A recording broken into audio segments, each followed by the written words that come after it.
ప్రజాస్వామ్యంలో ఉన్నాం మనం. నీ టోపీ మీద ఉన్న సింహాల ఏడు చేస్తాం చెప్పు జగనన్నయ్య కాదు.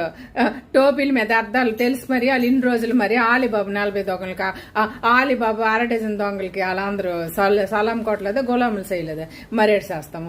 ఇప్పుడు నువ్వేమో దెయ్యాలు వేదాలు వెళ్ళించినట్టుగా పాపం అంత బాగా కనిపించే 3 సింహాలు ధర్మానికి, చట్టానికి, న్యాయానికి ప్రతిరూపాలు అయితే కనపడిన 4వ సింహాలే మీరు.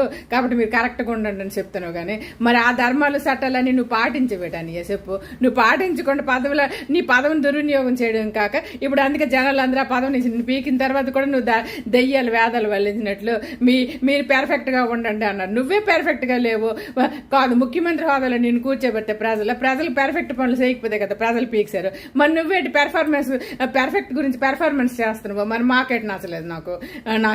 మా ఇదైతే పెర్ఫెక్ట్ గా ఉండి మనిషి పెర్ఫార్మెన్స్ చేయడు. కానీ పెర్ఫెక్ట్ లేని